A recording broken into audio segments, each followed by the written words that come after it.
হঠাৎ করেই সেই ছোটোবেলায় ফিরে গেলাম বাল্যকালের সেই স্কুলে, ফিরে গেলাম সেই স্মৃতি বিজড়িত তুলা মাধ্যমিক বিদ্যালয়ে। সত্যিই 21শে ফেব্রুয়ারির একটি ভিডিও আমাকে মুগ্ধ করল। বয়সটা যেন একদম কমিয়ে 13-14তে নিয়ে চলে গেল। ছোটোবেলায় আমরা যা করেছি, বিশেষ করে 90 দশকের ছেলেমেয়েরা, তারপরে আপনাদের অবস্থান কি এটা সত্যিই জানি না। অসাধারণ করে আমরা সেই সময় বিভিন্ন দিবস উদযাপন করতাম। বিশেষ করে স্কুলে মাদ্রাসায় যারা থাকতো তারা এই দিনগুলো সুন্দরভাবে পালন করেছে। বিভিন্ন দৃষ্টিকোণ থেকে 21শে ফেব্রুয়ারি, 16ই ডিসেম্বর, 26শে মার্চের বিভিন্ন রকম কথা থাকে। আসলেই অবুঝ মনের ছোট মনে যে সুন্দর স্মৃতিগাথা স্বপ্ন ছিল যে বছর ঘুরে হয়তো 21শে ফেব্রুয়ারি আসবে, সেদিন সবাই মিলে শহীদদের স্মৃতিতে একটি র্যালি করব, তাদের জন্য দোয়া করব, তারপরে যদি একটু তবারকের ব্যবস্থা থাকে তাহলে তো ভালোই লাগে।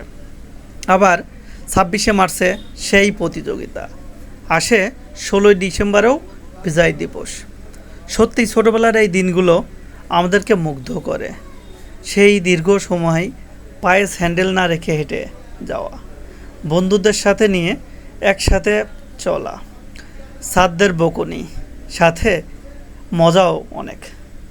সত্যি দেখতে পাচ্ছেন যে ভোরবেলা আমার প্রিয় ভাই ও বোনেরা স্যারদের সাথে হেঁটে চলেছে শহীদদের স্মরণে। আসলে এতে তেমন কোনো ফজিলত হবে কিনা আমি জানি না, তবে ছোটোবেলার ভালো লাগা ব্যায়াম তো হচ্ছেই। শ্রদ্ধেয় আজিজ স্যারকে চেনে না জানে না এমন কোনো মানুষ নাই, এবং স্যারকে ভালোবাসে না এমন মানুষের সংখ্যাও খুব কম। সাথে শ্রদ্ধেয় প্রধান শিক্ষক আব্দুল কুদ্দুস স্যার সামনে হেঁটে চলে গেলেন। এই প্রিয় মুখগুলো 2006-07 সালে আমার কাছে খুবই আপন ছিল, আর এখন তো সত্যি অন্তরস্থল থেকে তাদের প্রতি ভালোবাসা আসে। ইতিমধ্যে প্রয়াত হয়েছেন অনেকেই, তাদের প্রতি শ্রদ্ধা সম্মান জানাই এবং আল্লাহর কাছে শুকরিয়া করি তাদের যেন জান্নাতের মেহমান করে নেন। সত্যি আমার ভালোবাসার একটি অসাধারণ প্রতিষ্ঠান তুলা মাধ্যমিক বিদ্যালয়। এটি ঝিনাইদহ জেলার হরিণাকুণ্ডু উপজেলার 7 নং রঘুনাথপুরের তুলা নামক গ্রামে অবস্থিত। এই প্রতিষ্ঠানে পর্যাপ্ত পরিমাণ শিক্ষার্থী ছিল, লেখাপড়ার পরিবেশও সুন্দর ছিল। এই আমার হরিণাকুণ্ডু থানার একটি অন্যতম স্কুল। আমি ভালোবাসি আমার স্কুলকে।